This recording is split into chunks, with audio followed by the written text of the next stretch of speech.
বাদশাহ মেয়েদেরকে ঢুকায় দিছে, মহিলারা তো বসে রইল রুমের ভিতরে। হযরত আব্দুল্লাহ বিন হুযাফা এভাবে নামাজ পড়তে পড়তে সকাল হয়ে গিয়েছে। মহিলা চিন্তা করে দেখলো, সারা রাত থাকলাম একটা ছেলের কাছে, একটাবার তো তাকাইলই না। মেয়েটা তাড়াতাড়ি বাদশার কাছে রিপোর্ট করছে, ও বাদশাহ, আপনি আমার কার কাছে পাঠাইছেন? এটা তো মানুষ না, এটা তো ফেরেশতা। সুবহানাল্লাহ, কি বাদ দিয়ে দিয়েছেন আপনি? তো মানুষ না, কার কাছে পাঠাইছেন? ও তো আমার দিকে একটাবার তাকায়ও নাই। ও বাদশাহ, আমি যদি আরো কয়েক ঘন্টা তার আশেপাশে থাকতাম, তাইলে তার আকর্ষণে আকৃষ্ট হয়ে আমিও কালিমা পড়ে ফেলতাম। বাদশাহ 3 নম্বরে সফল না ব্যর্থ? সবাই বলেন ব্যর্থ। এবার বাদশাহ চিন্তা করে, এরা কি ইমান নিয়ে থাকে? এত কিছু দেওয়ার পরে দেখি ইমান ছাড়ে না। পরামর্শ দিল বাদশাহ, এদের খাবার বন্ধ করে দেন। কি বন্ধ করে দেন? কথা বলেন। খাবার বন্ধ করে দিলে কি হইব? এরা খাবার যখন বন্ধ হয়ে যাইব, কারণ এদের ফতুয়া হইল কি, জান বাঁচানোর জন্য যা পাও খাও। আপনার এটা ভালো করে জানেন, জান বাঁচানোর জন্য সব হারাম ও হালাল হয়ে যায়। বলতে চাইলে শোনো, এদেরকে বেঁধে রাখো। 4 নম্বরের কৌশল। কয় নাম্বার বলছি? কয়টা বলছি? এখন বলতেছি কয় নাম্বার? যদি সিরিয়ালে ভুল করেন ওয়াজ রেখে দিন। আমার বন্ধুগণ, 4 নম্বরে সবাইকে হাত পা বেঁধে ফেলে দিল। খাবার বন্ধ, খাবার নাই, পানি নাই। খাবার নাই কয়দিন? 2 দিনে জানলো কেমনি? খাবার নাই, পানি নাই, 21 দিন একাধারে। 21 দিন খাবার নাই, পানি নাই। আপনি কয়দিন থাকতে পারবেন খাবার পানি ছাড়া? আপনি তো খাবার পানি ছাড়া। বাংলাদেশে বহুত মুসল্লি আছে রোজা রাখে না, ইফতারের সময় সবার আগে বসে যায়। আছে না নাই? কত পাক্কা মুসল্লি চিন্তা করে। রোজা না রাখিয়া করছি ভুল, উনি ইফতার না করে কি আবার ডাবল ভুল করবেন? আমার বন্ধুগণ, 21 দিন পর্যন্ত খাবার নাই, পানি নেই। বাদশা ডাক্তার নিযুক্ত করে দিয়েছে। যদি দেখো এরা মরে যাচ্ছে, সাকারাত শুরু হয়ে যাচ্ছে, যে কোনো সময় মরে যেতে পারে, ওইটা যদি হয় তোমরা আমার কাছে রিপোর্ট করবে, তখন আমি একটা ব্যবস্থা করব। কত নম্বরের কৌশল? আমার মুসলমান বন্ধুগণ, গভীর মনোযোগ। এক পর্যায়ে খাবার পানি বন্ধ করে দেওয়া হলো। চলতে 21 দিন চলে গিয়েছে। বাদশার কাছে ডাক্তারেরা রিপোর্ট করেছে। ডাক্তার চিকিৎসকেরা বলে দিয়েছে, ও বাদশা, ওরা বাঁচবে না, যে কোনো মুহূর্তে মরে যাবে। ওদের হাত পা কাঁপতেছে, জিহ্বা শুকিয়ে গিয়েছে। 19 দিন থেকে পানি নাই, খাবার নাই, ওরা যে কোনো মুহূর্তে মরে যাবে। এরপরে ঈমান ছাড়ে না, যে কোনো সময় মরে যাবে। এরপরেও যেহেতু ঈমান ছাড়ে না, এবার বাদশা তাদের জন্য খাবার পাঠিয়ে দিয়েছে। আর বলে দিয়েছে, বলে দিবা কি খাবার দিছি? এক পাত্রের মধ্যে মদ মিশ্রিত পানি। কি মিশ্রিত? মদ মিশ্রিত পানি। আরেকটা পাত্রের মধ্যে শূকরের ভুনা গোশত। আমি জানতে চাই দুটোটা হালাল না হারাম? কথা বলেন। বলছে তাদের সামনে এগুলা নিয়ে যাইবা, আর কি কি আছে এটা বলে দিবা, দেখি তো এখন কেমনি ঈমান বাঁচায়। 21 দিনের না খাওয়া মুসলমান, 21 দিনের না খাওয়া মুসলমান, পানি নাই, খাবার নাই। তাদের সামনে যেহেতু খাবার নিয়ে গিয়েছে, শূকরের বোনা গোশত আর মদ মিশ্রিত পানি। আব্দুল্লাহ বিন হুযাফা ঘুমগানির আওয়াজ দিয়া বললেন, বলো। কথা বলতে পারতেছে না, জিহ্বায় আটকা পড়ে যায়। বলো না তোমরা কেন আমাদেরকে তো ভালো খাবার নিয়ে আসছো, এটা কি খাবার? একজন বলছে, আব্দুল্লাহ রে, এক পাত্রে মদ মিশ্রিত পানি, আরেক পাত্রে শুকরের বোনা গোশত, মরে যাবা, খাইতে পারো কিনা দেখো। 21 দিনের না খাওয়া মুসলমান, হাঁটতে পারে না, বসতে পারে না, শুয়ে আছে,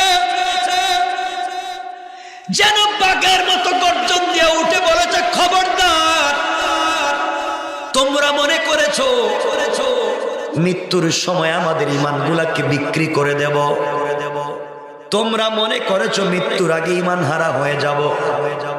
না রে না, রাসূল যা হারাম বলেছেন, ইসলাম যা হারাম বলেছে, মরে যাওয়ার আগে ওগুলা খেয়ে মরে যেতে চাই না। এই মুহূর্তে আমাদের চোখের সামনে থেকে হারাম খাবারগুলো সরাইয়া দাও। ইন্তেকালের আগে হারাম খাবার খেতে পারি না, মরে যেতে পারি, হারাম মুখে দিব না। তোমরা যদি না ফেলো, একটা লাত্তি দিব, খাবার গিয়ে তোমাদের বাদশার মুখে পড়বে। এরা চিন্তা করলো, কি রে, মরে যায় দেখি, তাও দেখি ঈমান ছাড়ে না। আর আমরা যদি হইতাম কি করতাম ওই সময়, জান বাঁচানোর ফতুয়া দিয়া সব পেয়ালা খালি করে ফেলতাম, করে কইতাম মারা চিনি থাকলে এটাও দেন, মানে জান বাঁচানো ফরজ, এই ফতুয়া দিয়ে সব খায় ফেলাইতাম। আর মুসলমানেরা ঈমানের পরীক্ষায় গিয়ে বলছে, জীবন যদি চলে যায়, যা, ঈমানের জন্য জীবন দিতে পারি, জীবন বাঁচানোর জন্য ঈমান বিক্রি করতে পারি। আওয়াজ করে বলেন পারি। বাদশা কয় নম্বরে ব্যর্থ? কয় নম্বর? 4 নম্বরে ব্যর্থ। এবার তো আস্তে আস্তে গরম হইতেছে, কি রে তার ঈমান, কি ঈমান, মরেও না দেখি। 5 নম্বরে চিন্তা করছে কি করা যায়।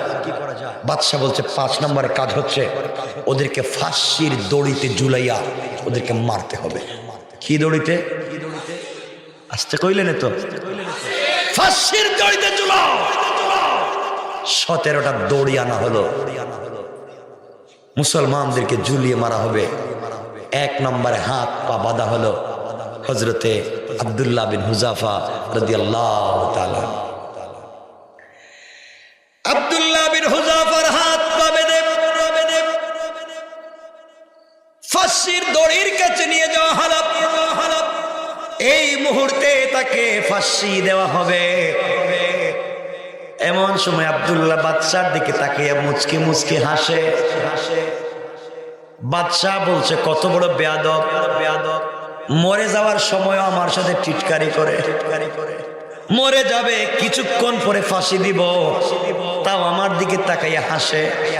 জিজ্ঞাসা করে আব্দুল্লাহ, মরে যাওয়ার সময় মানুষ ভয় পায়, তুমি দেখি হাসো।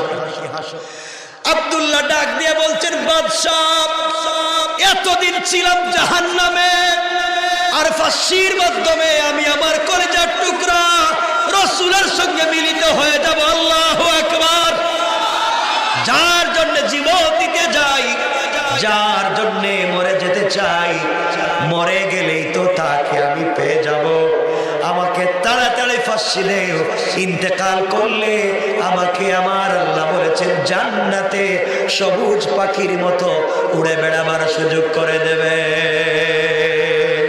সুবহানাল্লাহ পড়ে মুসলমান কান, আমাকে তাড়াতাড়ি ফাঁসি দাও, জান্নাত আমার জন্য অপেক্ষা করছে, আমার রাসূল আমার জন্য অপেক্ষা করছেন, ফাঁসি দিয়া দাও।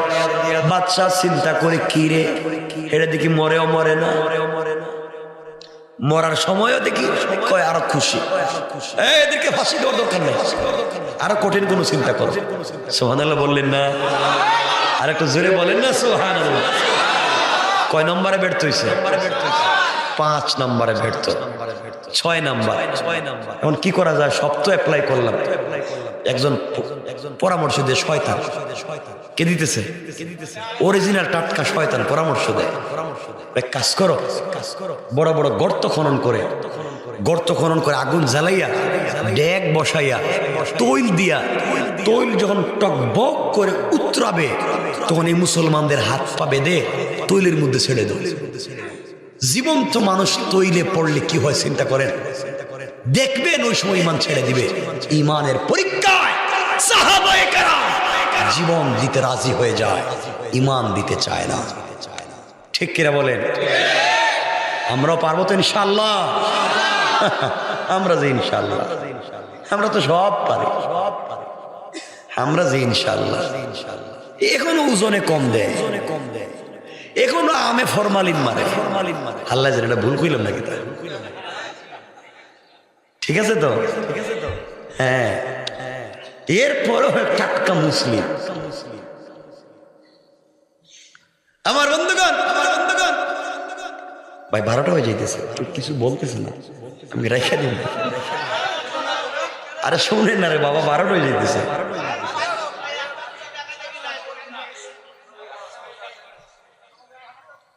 কষ্ট হচ্ছে না? না কয় কত মানুষের কষ্ট হইতেছে। কি ভাই, কি খেয়াল কি তোমার?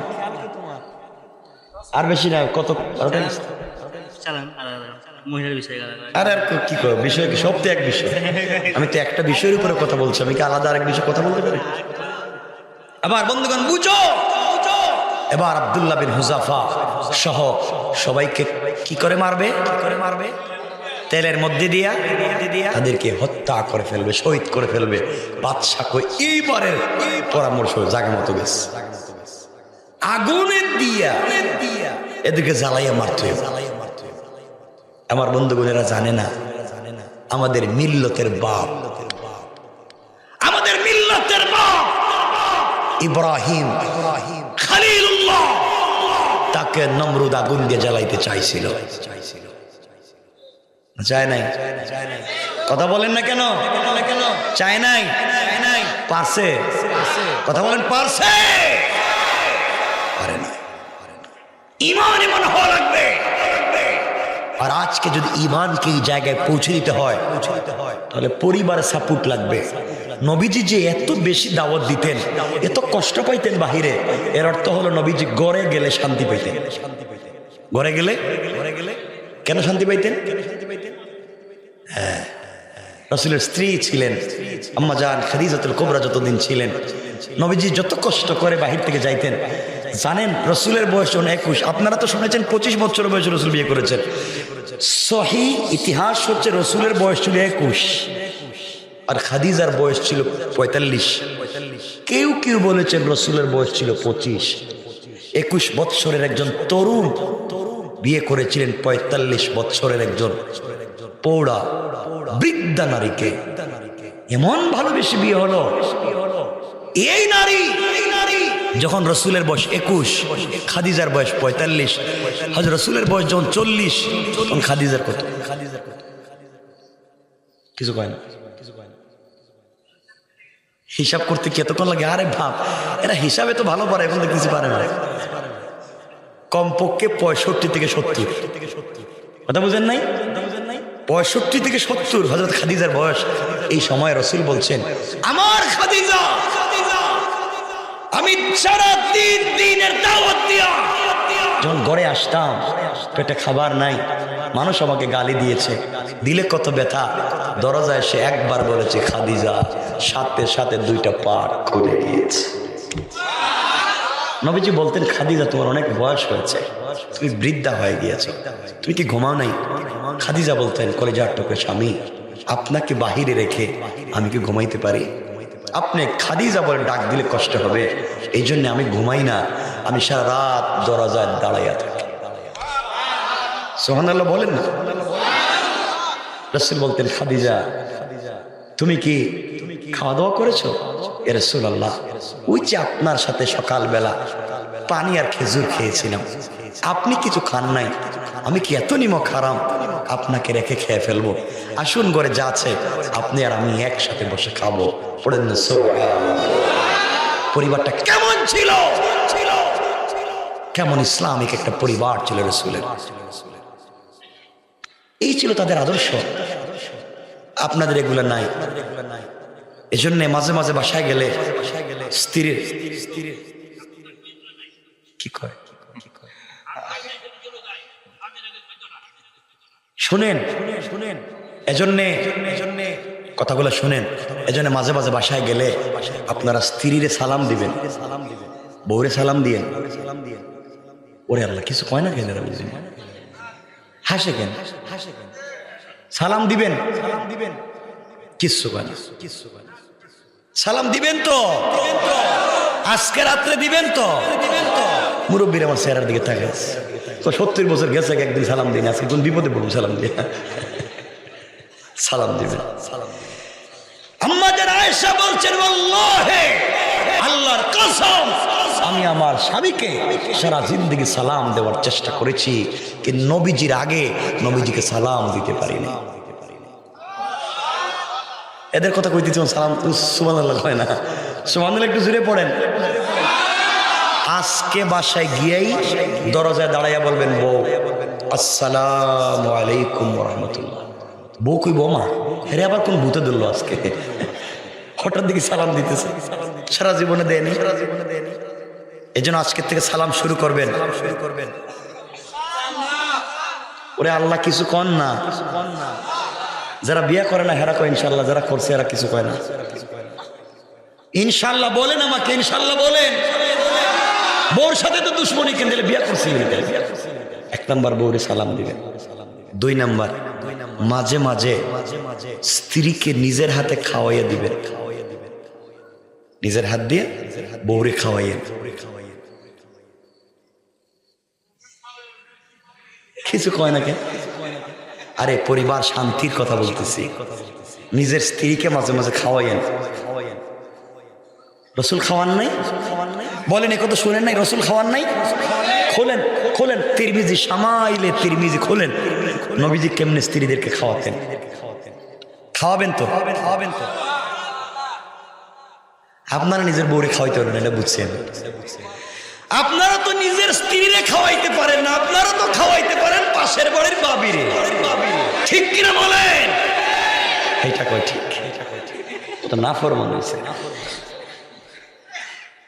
নিজের স্ত্রীরে খাওয়াইতে পারেন নিজের স্ত্রীকে খাওয়াবেন আম্মা জান আয়েশা সিদ্দিকা রাদিয়াল্লাহু তাআলা বর্ণনা করছেন নবীজি যখন আসতেন তখন এসে রাসূল পাক সাল্লাল্লাহু আলাইহি ওয়াসাল্লাম বলছেন আম্মা জান আয়েশা সিদ্দিকা বলেন রাসূল বলেছেন স্ত্রীদের সাথে কেমন আচরণ করতে হবে একদিন রাসূল নামাজ পড়ে ঘরে যাচ্ছেন গিয়ে দেখেন আয়েশা কাপড় পরতেছে কি পরতেছেন কাপড় নবীজি ঘরে ঢুকে সালাম দিয়ে বলেন আয়েশা আল্লাহ তোমাকে কম সুন্দর করে বানায় নাই বহুত সুন্দর করে বানাইছে কিন্তু কাপড়টা পরতে পারো না আয়েশা বলছেন আমি ছোট মানুষ বয়স কম পারি না ঠিকই তো কিন্তু আমার এমন একজন স্বামী কি আল্লাহ যে এত বড় স্বামী দিয়েছে কিন্তু আমার একটা কাপড়টা পরাইয়া দিতে পারে নবীজির কথাটা দিলে লাগছে তিনি কাছে গেলেন আম্মা জান আয়েশার হাত থেকে চিরুনি নিলেন নিজের হাতে চুলগুলো আঁচড়াইয়া মাথায় তেল দিয়া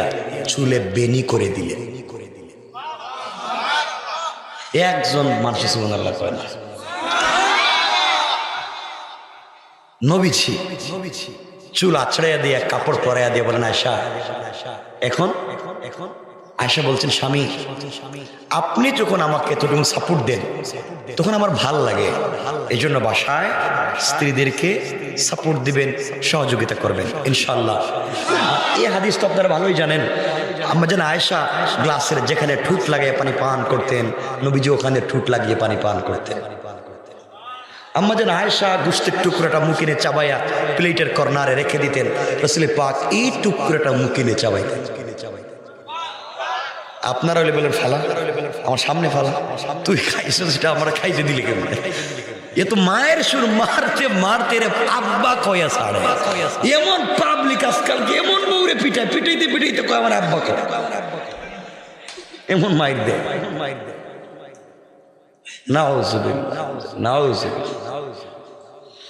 এগুলো করা যাবে বলেন না করা যাবে বাসায় যান আজকে যদি এই আগে বলতো তাহলে এই বিষয়ের উপর ওয়াজ একটা করে দিতেন তাহলে বাসায় ঢুকতে পারতেন না আজকে যা করতেছেন আপনারা মহিলাদের সাথে নিজের বউকে তো বানাইছেন কাজের বুয়া সারাদিন কাজ করান ঘুম থেকে উঠে বাচ্চাকে পরিষ্কার করা রুম পরিষ্কার করো, পুরো বাড়ি পরিষ্কার করো, সবার জন্য রান্না বান্না করো, টয়লেট মুছো, সবার কাপড় চোপড় ধোয়া দাও, গরু ছাগল থাকলে তাও দেখো, বাচ্চাদেরকে স্কুলে নিয়ে যাও, সবাইকে খাওয়াও। ওই বেচারি এগুলা করতে করতে রাত্রে যে না খায় ঘুমায় যায়, স্বামী একটা দিন খবরও নেই না। কথা বলেন না কেন? কেমন আছে স্ত্রীকে কাজের বুয়া বানিয়ে রাখতে? সব কাজ আপনি করবেন না, রান্না করে খাওয়াইবেন। হাসে কেন? আরে হাদিস তো এটা। এই হাদিস শুনেন নাই? নবীজি বাসায় গিয়ে বলতেন, আয়সা তুমি গোশত তৈরি করো, আমি রুটি তৈরি করি। শুনেন নাই হাদিসটা? শুনেছেন? কিন্তু মহিলাদের কাছে গিয়ে বলেন না, যদি উল্টা হয়ে যায়। উত্তম আচরণ। আরো 10 মিনিট চালান, প্রশাসনের লোক আসছে, আপনারা মাহফিল শুনতে ভালো লাগছে, 10 মিনিট চালান। হ্যাঁ, না না না, 10 মিনিট চালান, শুনতে ভালো লাগছে বলতে চালান। ঠিক আছে তো, কিন্তু 12টা হয়ে গেছে। আমার বন্ধুগণ শুনেন, কথা কি বুঝতে পারতেছেন? এর জন্য স্ত্রীদের সাথে উত্তম আচরণ করেন, স্ত্রীদের সাথে ভালো আচরণ করেন। আমি দোয়া করি প্রশাসনের বাইরে যারা আসছেন, আল্লাহ যেন সবার হায়াতে বরকত দেয়। শোনা কথা, স্ত্রীদের সাথে ভালো আচরণ করবেন তো ইনশাল্লাহ। ও ভাই বলো না ইনশাল্লাহ, বলো।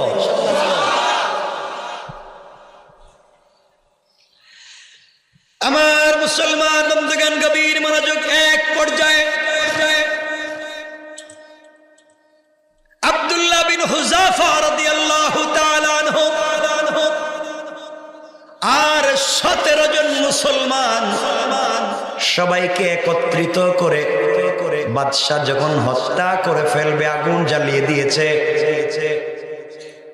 আগুন জ্বালিয়ে দিয়ে ডেক বসাইয়া তৈল গুলাকে উতরাচ্ছে, গরম করতেছে। একজন মুসলমানকে ফেলে হত্যা করবে। এমন সময় 17 জন মুসলমানের মধ্য থেকে সাধারণ একজন সাহাবীকে ধরেছে, একজন সেনা সদস্যকে ধরেছে। হাত পা বাঁধতে শুরু করল, হাত পা বেঁধে আগুনের মধ্যে ফেলে যখন হত্যা করে দিবে, আব্দুল্লাহ বিন হুযাফা চিন্তা করলেন, চোখের সামনে আমার একজন সাথীর হাত পা বেঁধে টকবক করে উতরাচ্ছে, এমন তেলের মধ্যে দিয়ে যদি হত্যা করে, কত লাঞ্ছনার, কত কষ্টের, কত অপমানের। তিনি চিন্তা করলেন সাথীদের জীবন বাঁচানোর জন্য কি হিকমত করা যায়, কি করলে সাথীদের জীবন বাঁচানো যায়। এই চিন্তা করে তুমি কোনো পজিটিভ বাদশাকে কোনো পরামর্শ দিতে চাইবেন। এমন সময় যেই মুসলমানের হাত পা বাঁধা হয়েছে, তিনি ডাক দিয়া বললেন, সেনাপতি আব্দুল্লাহ বিন হুযাফা, আমার জীবন বাঁচানোর জন্য কি পরামর্শ করছো? আমার জীবন বাঁচাবার জন্য তুমি কি চিন্তা করতেছো, কি সন্ধি করতে চাও? ও আব্দুল্লাহ বিন হুযাফা, তুমি জানো না গতকাল রজনীতে আমি কলিজার টুকরা রাসূল পাককে স্বপ্নে দেখেছি। আল্লাহু আকবার বলেন। আমার নবীজিকে আমি স্বপ্নে দেখেছি। নবীজি আমার কপালে চুম্বন দিয়েছে, সাথে হযরতে আবু বকর সিদ্দিক ছিলেন। নবীজি বলেছেন, ও আমার কলিজার টুকরা সাহাবী,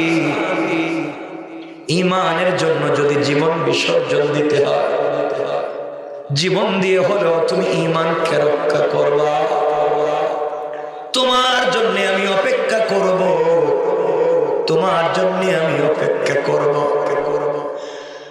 আব্দুল্লাহ বিন হুযাফা, শুনো, ওই দিন স্বপ্নে আমার রাসূল বলেছে, ও সাহাবী, তোমার সঙ্গে এক দস্তারখানে আগামীকালকে ইফতার করতে চাই। আজ আমি রোজা রেখেছি, রাসূলের স্বপ্ন দেখার পরে রোজা রেখেছি, নিশ্চয় আমি শহীদ হয়ে যাব। আমি রাসূলের সঙ্গে একই দস্তারখানে ইফতার করতে চাই। তোমরা আমার মৌতের ব্যাপারে কোনো সন্দেহ করো না। আমি জীবন দিয়ে হলে রাসূলের কাছে পৌঁছে যেতে চাই।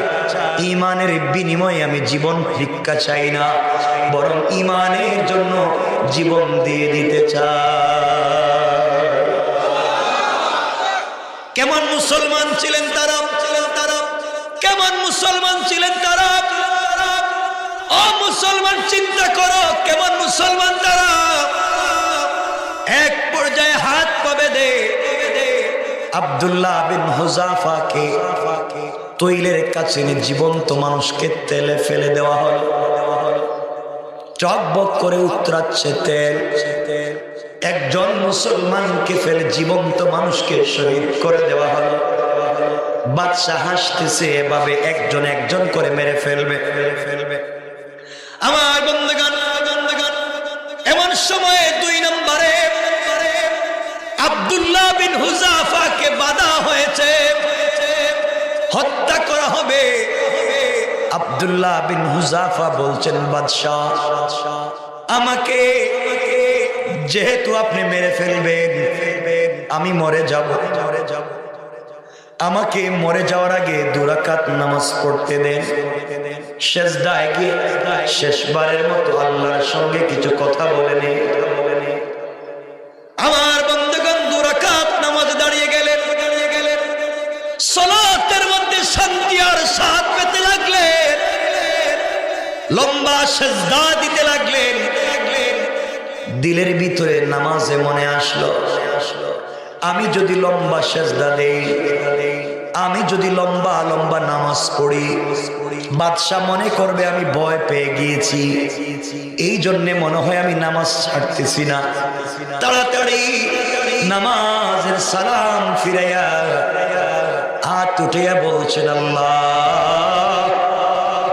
তোমার দ্বীনের জন্যে, তোমার হাবিবের সিরতের জন্য জীবন দিয়া দে। এই দুনিয়ার জমিন থেকে বিদায় নিয়ে চলে যাই। আয় আল্লাহ, আমার জীবনের বদলা হলেও ঈমানকে দুনিয়ার জমিনে জিন্দা করে দাও। আমি মরে যাব, হয়তো বাঁচবো না। আমার মরে যাওয়ার সংবাদ মদিনায় তুমি পৌঁছাইয়া দাও। হযরত ওমরের কানে আমার কথাগুলো পৌঁছাইয়া দাও। ওমরের কানে আমার কথাগুলো পৌঁছাইয়া দাও, কারণ ওমর তো এই কথাগুলো নিশ্চয় শুনতে পারেন। ওমর একজন সাধারণ কোন মানুষ না, ওমর সাধারণ কোন পাবলিক না, ওমর সাধারণ কোন সাহাবী না। কে রাত্রে কি স্বপ্নে দেখে ওমর তা নিজেই জানতে পারে। আল্লাহু আকবার বলেন, আল্লাহু আকবার। ওমর এমন একজন সাহাবী, কে কি স্বপ্নে দেখে ওমর দিনের বেলা তা বলতে পারে। কথায় কথা চলে আসলে 1 মিনিটে বলে দেই।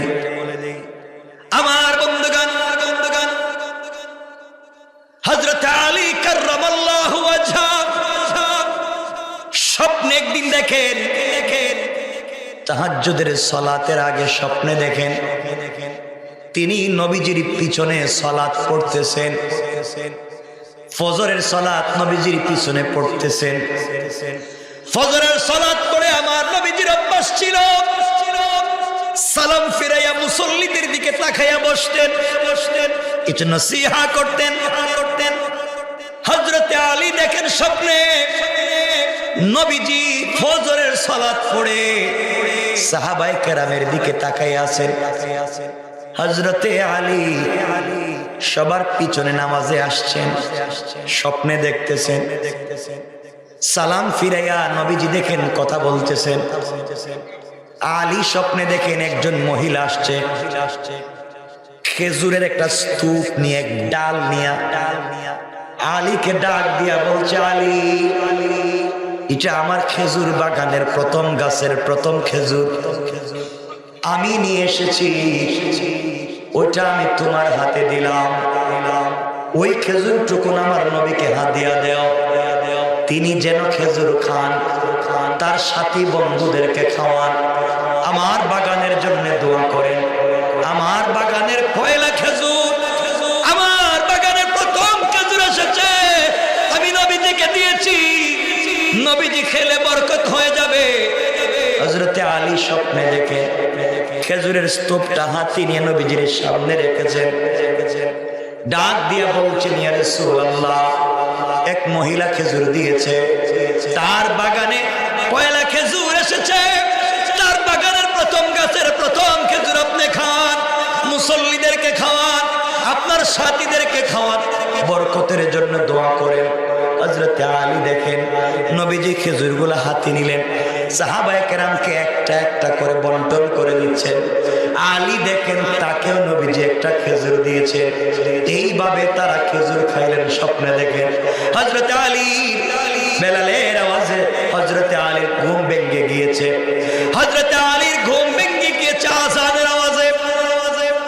ঘুম ভেঙে যাওয়ার পরে আলী ঘুম থেকে উঠে দেখে স্বপ্নে নবীজি যে খেজুর দিয়েছেন, আলীর মুখে তখন পর্যন্ত সেই খেজুরের স্বাদ রয়ে গিয়েছে।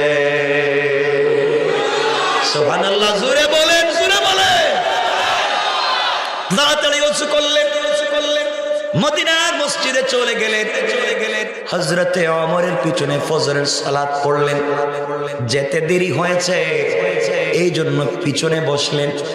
হযরতে ওমর ফজরের সালাত পড়াইয়া সাহাবায়ে কেরাম মুসলমানদের দিকে তাকাইয়া কিছু কথা বলবেন নবীজির আদলে। হযরতে আলী পিছনে বসে আছেন। এমন সময় বাস্তবে আলী দেখেন একজন মহিলা খেজুরের স্তূপ আর ডাল নিয়ে হাজির। বলেন না সুবহানাল্লাহ।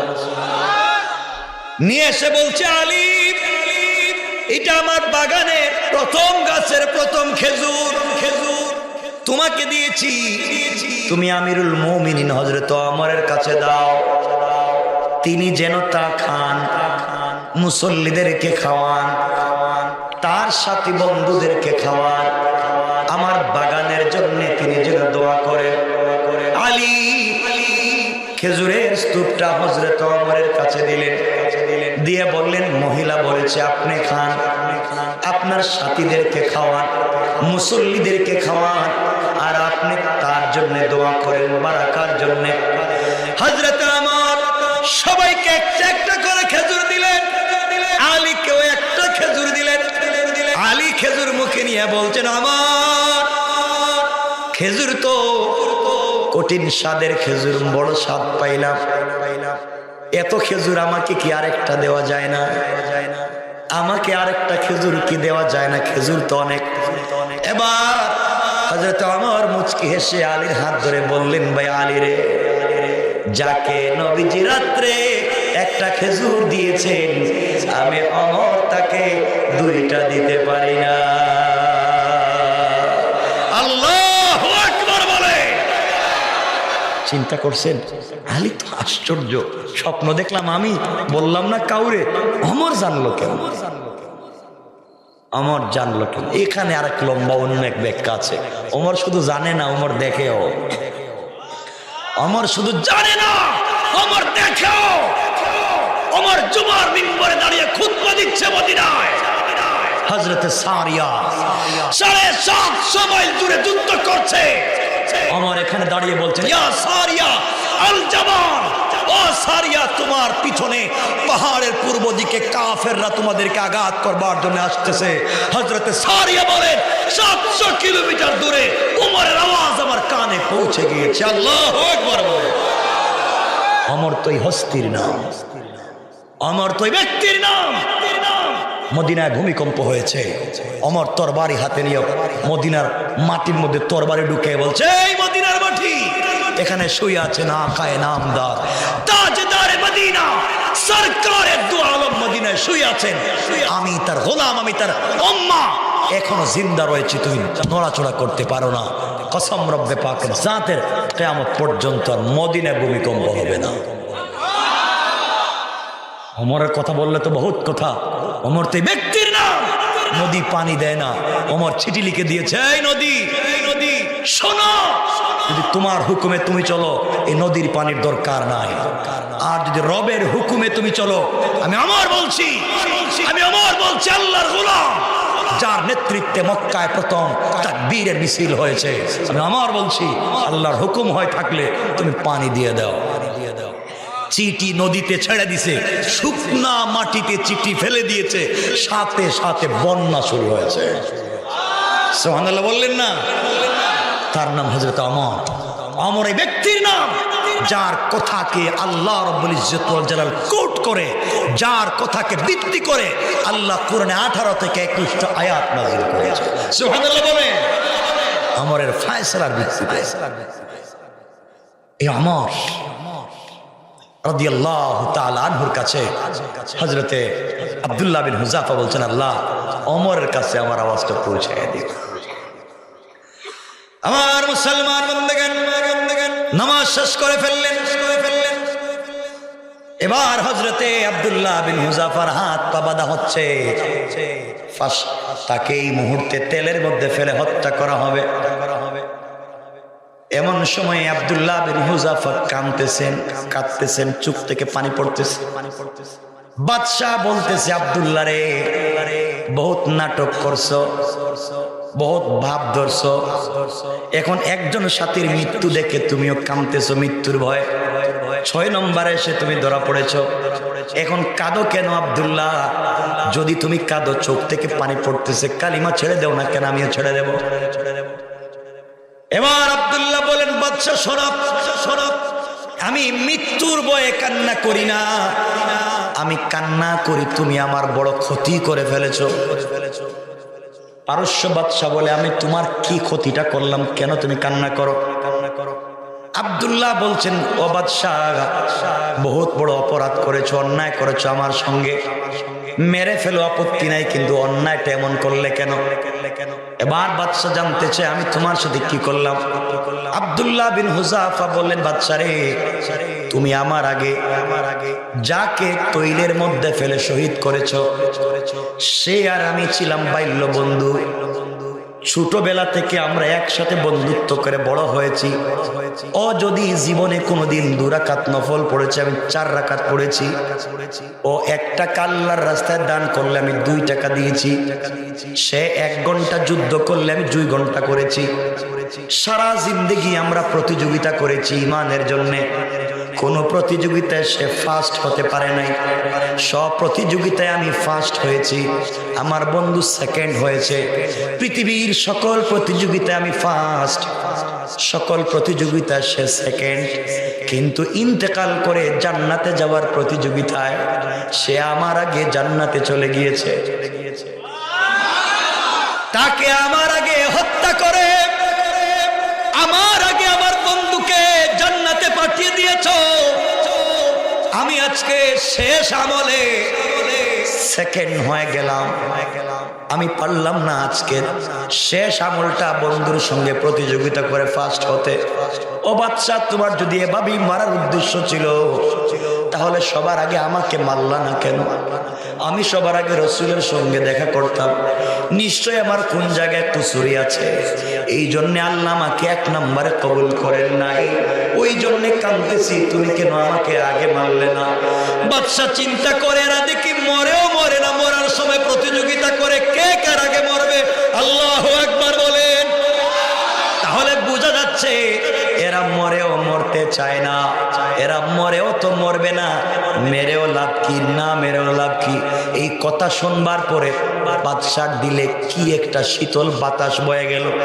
আরে এরা কি এত কষ্ট দিলাম, নির্যাতন করলাম, পিটালাম, কত কৌশল করলাম, দিন ছাড়লো না। চোখের সামনে মানুষ মরে যায়, ভয়ে তো ছেড়ে দেওয়ার কথা বলতেছে, তাকে আগে মারলাম না কেন? বলতেছে সব আগুন নিভাইয়া দেও, এদেরকে এভাবে নিভানো যাবে না, এদের ভিতর থেকে ইমানের আগুনকে নিভাইয়া দেওয়া যাবে না, তাদের রসুলের ভালোবাসা নিভাইয়া দেওয়া যাবে না। এই দিনের এই ভালোবাসার পরে আল্লাহ একদিন পুরা পারস্যে দিন কায়েম করে দিয়েছে। আল্লাহু আকবার বলে। বাদশাহ কেমনে তাদেরকে ছেড়ে দিল, এটা একটা লম্বা ঘটনা। বাদশাহ কেমনে চলে আমার বন্ধুগণ।